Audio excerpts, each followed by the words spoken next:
Let's make some sandwiches. Salty sandwiches, folks. This is one of our techniques of the year a couple of years ago. Developed, would you believe, by a student who was playing in a I wonder what will happen if mode.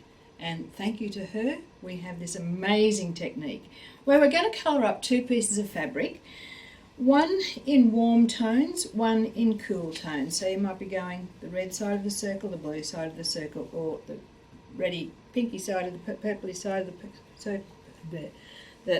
purpley side of the circle to the yellowy side of the circle, opposite sides of your colour circle, cools, warms.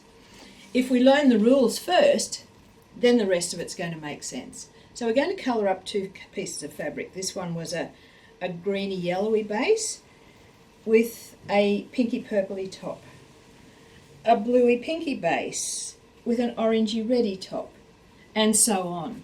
So we're going opposite sides. Now, handy hint for those of you who want to do this in really big pieces of fabric. So we can take a really big piece of fabric, pop it in a bowl of water, squeeze it out, and potentially make a mess. Now, if you are going to be doing lots of big pieces of fabric, my suggestion is to you that you actually wet your fabrics, crackle, crackle, you wet your fabrics, you pop them in the washing machine on spin cycle, but not too strong a spin. Just cut the spin down. On my machine I use about a 6 or 8 RPM, and my fabrics will come out just perfect for colouring. So to make our salty sandwich we need 2 boards, slightly bigger than the fabrics you're going to colour, 3 pieces of fabric around about the same size, and these are the ones I already spun in the washing machine. If they do get a bit dry during the spin cycle, it's okay to just give them a light spray with water. I think most of you would have seen or felt the sort of dampness I like. We don't want them sloppy. We don't want them too dry either. And to me, that's about perfect. I have decided I will do this one, a limey greeny one with a reddy pinky top. This is a bit like the standard 5-finger foam brush, but with a difference. What I'm aiming for here is a mishmash of colour. So that's the olivey green with yellow with a little bit of black in it, lime green, yellow with a little bit of green in it, and let's add some yellow to that, just to zing it up a bit. We know that excess is the enemy. We know that while there's moisture, there's movement. We've got to leave gaps. We're going to blend them now to fill that fabric. I really should be good and put on some gloves.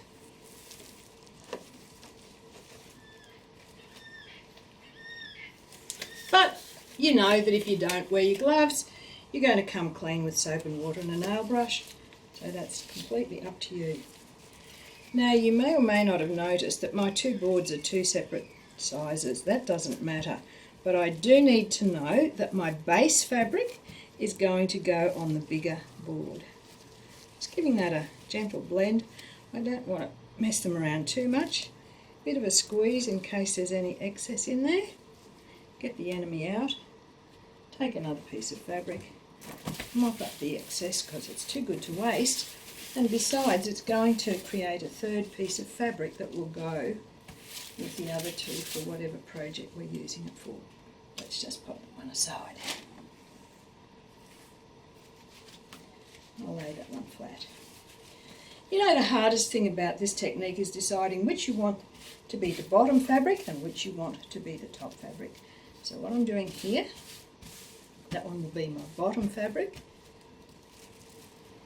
I've taken any excess colour from the base fabric off my gloves. Now for the top fabric,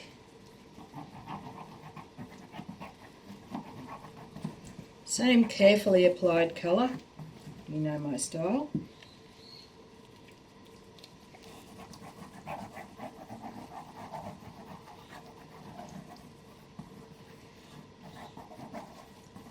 Maybe a little bit of orange just to zing that up.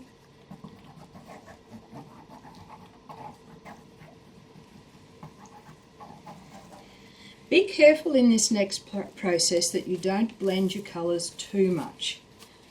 Just flipping in those edges, giving them a roll, and you can see those colours coming together beautifully. Squeeze, don't wring any excess out.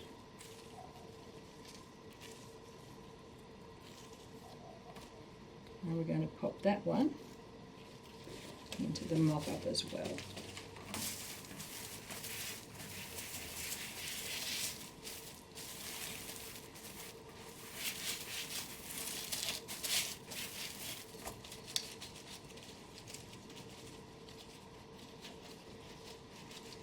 We know that while there's moisture, there's movement, so those colours will move to fill up the gaps in that piece of fabric. Let's get that one ready for its final stage.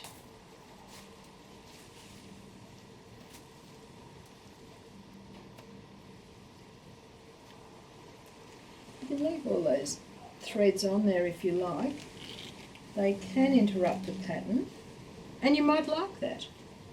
Or you can just keep them aside and use them for making more fabric with solvay later on. Talk to me about that one if you don't know what I'm on about there. There we go, top fabric ready. Now back to the base fabric. This is where the salty sandwich comes in, and my favourite salt for this is pool salt, which doesn't come in little containers like this. I love the pool salt because it's, I wish I could get this lid off, got a variation of sizes in it, and you can see the salt is slightly coloured. It's been used before. The colour's not going to come off onto my next project. What I'm now going to do is make a trail of salt, not too high, that's about 2 fingers wide.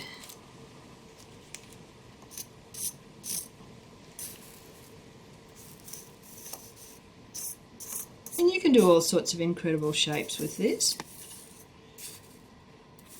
What you do is going to be what you get. But we're going for 2 fingers wide, not too high. You need to be able to see your base fabric through it. If it's too high, the second part of your sandwich can't sit down against the base fabric, so I'll just spread that out a little. And any other trails I put need to be about 4 fingers away from the first trail. So 2 fingers wide. I'm just going to do a bit of a crossover here, that's okay. And 4 fingers apart is your rule.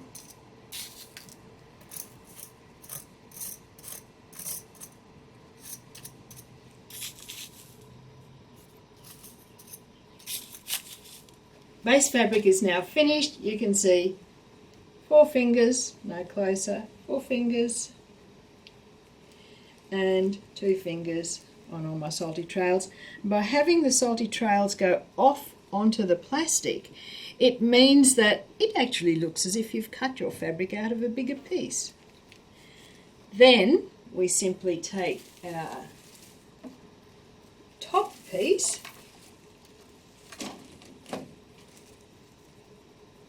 Folks, handy hint, if you're doing really big pieces of this, find a friend at this stage because you will need them to help you put it down onto your base fabric.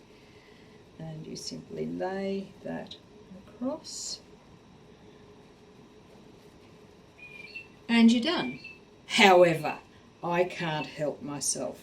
I just love to touch that very gently onto the base fabric. Not too much. And did you hear that? Not too much. And we leave it alone. Over time, you will see the top fabric somehow suck the base colour up to give you your pattern, leaving the base fabric fairly plain with the salty markings and the top fabric with that gorgeous, amazing pattern in it. Easy. It may take 3 or 4 hours, but this time it really is fun watching paint dry.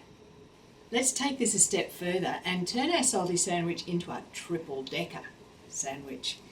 All we need to do is, while that is still doing its thing, take another piece of damp fabric and simply lay it on top.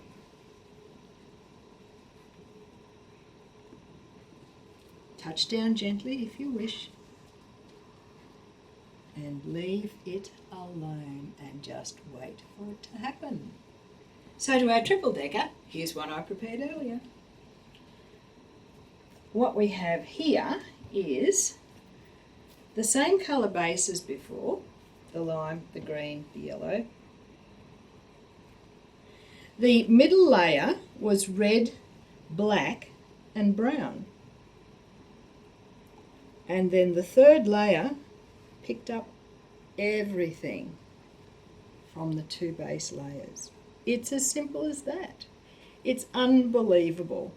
Here we've got a yellowy, orangey, reddy base with a, as you can tell I like this, a blacky, reddy, browny middle, and got a different top because of the different colours of the base.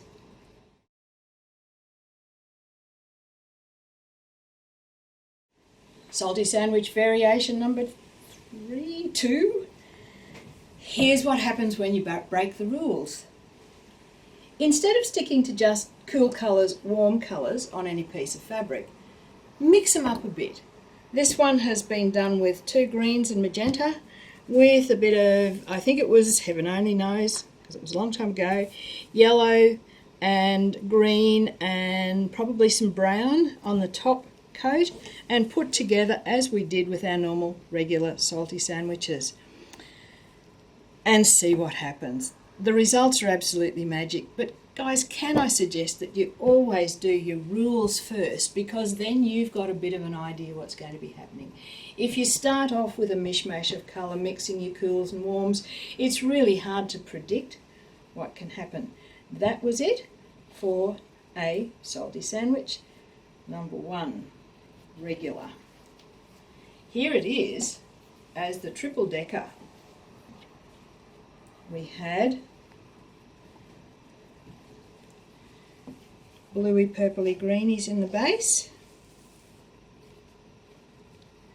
magenta-y, purpley, limeys in the next one.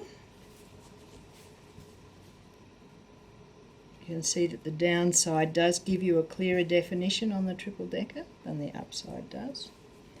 The mop-up from those 2, the triple decker, sorry, that was the triple decker, and its mop-up from both the pieces. And then I salted it to give a lovely floral effect. You've got 4 pieces of fabric that go together like magic. The process, how it happens, is also a bit magic as far as I see. Hope you enjoy playing with salty sandwiches, triple deckers and their variations. Now our salty sandwiches have been desalted. I've just put them straight into the bucket of water and I'm giving them a good old mush around to get the last of the salt out. They will then go into another bucket of water to get the salty water out, and then into another bucket of water because I really want to get the salty water out. And you know I'm anal about salt, so probably with the amount of salt we've used here, 4 lots of water at least. If there's a little bit of colour in the water, don't worry about that, provided that the fabrics are dry. That's only just the salt that's been stuck to the fabric coming away. And it's inactive colour, so it's not going to adversely affect any other colour pieces we put in there. Now that we've got our fabrics underway, and they've got a few more steps to go, it really is important to keep our boards clean. Look, liquid radiance is by formulation of paint, and a paint forms a skin. So you will get skins on your boards, residual colour that must be got off. And the best way to do that is with an Ebco or one of these mesh scrubbers. Bit of soap on them if you think your boards are really bad, and soap cleans better than detergent. Once you've given them a good scrub, we're then just going to go over them with a damp chucks, and I really like to flatten them out because I know that if I get a handprint on there, they're still dirty and I need to keep working. No handprint, I've been good. Flip it over, give a bit of a wipe on the back in case any salt's been attached to that down the track. Dry it off.